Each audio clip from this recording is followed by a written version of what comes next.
बीरबल की सूझबूझ, बुद्धि और हाजिर जवाबी से जहां बादशाह अकबर प्रसन्न रहते थे, वहां दरबार के अन्य लोगों में कई ऐसे थे जो बीरबल को उच्च पद से हटाना तथा बादशाह की दृष्टि में गिराना चाहते थे।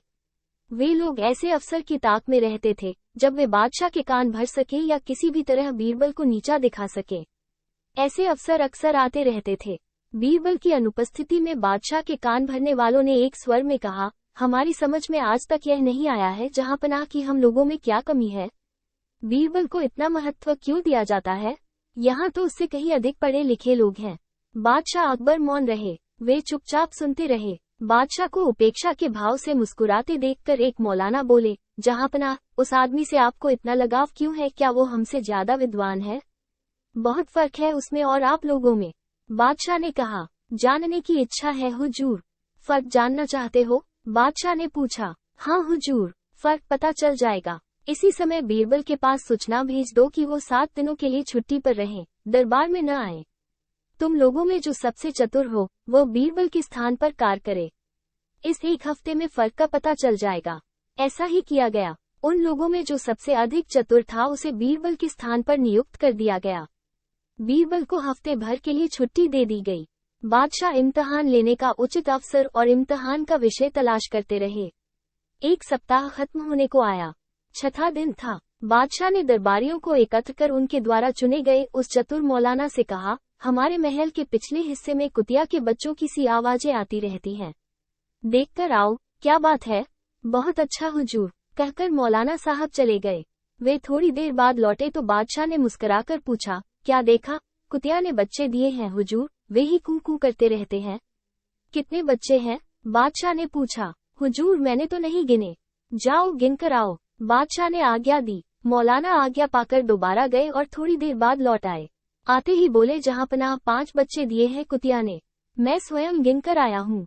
गिन आए? बादशाह ने पूछा। जी हाँ, मौलाना ने उत्तर दिया। अच्छा, बादशाह ने मुस्कुराकर कहा, फिर तो तुमने ये भी जरूर देखा होगा कि उनमें कितने नर हैं और कितने मादा है। मौलाना चकरा गए। हुजूर, ये तो देखा नहीं। मौलाना बोले, देख कर आओ। मौलाना तीसरी बार गए और ये देख कर आए कि बच्चों में कितने नर हैं और कितनी मादाएं।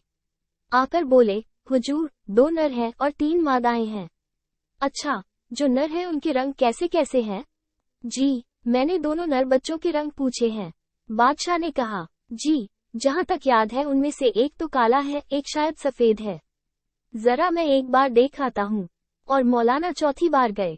आकर बताया कि एक नर काला सफेद है और दूसरा बादामी।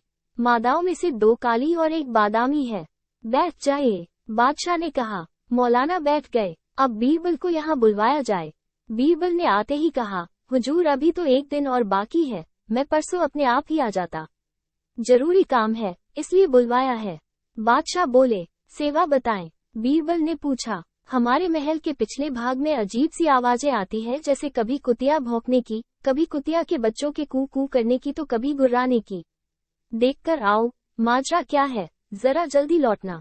अच्छा जहांपनाह। बीरबल चले गए। बीरबल जब लौटे तो बादशाह ने प्रश्न किया, क्या बात है? कुतिया ब्याई है जहांपनाह, उसी के बच्चे कू कू करते हैं। कुतिया गुर्राती या भौंकती रही होगी रात को, कोई बात नहीं है। वहाँ कितने बच्चे हैं? 5 बच्चे हैं। उनमें नर मादा कितने हैं? 2 नर, 3 मादाएं। रंग किस प्रकार का है? एक नर काला सफेद, दूसरा बादामी। मादाएं 2 काली और एक बादामी है। बीरबल का उत्तर सुनकर बादशाह प्रसन्न हो गए। उन्हें इस बात पर गर्व था कि एक बुद्धिमान व्यक्ति उनके साथ रहता है। अपनी प्रसन्नता दबाए हुए वे बोले, तुम लोग समझ गए होगे कि तुम में और बीरबल में क्या फर्क है। क्यों मौलाना? जी, मौलाना का सिर शर्म से झुक गया। जिस काम को वो 4 बार में कर सका था और 2-2.5 घंटा लगाए थे, उसे बीरबल ने एक ही बार में केवल आधा घंटे में कर दिया था। वो समझ गया कि उनमें और बीरबल में फर्क है।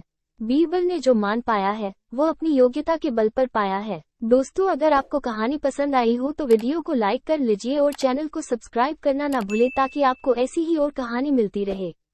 धन्यवाद।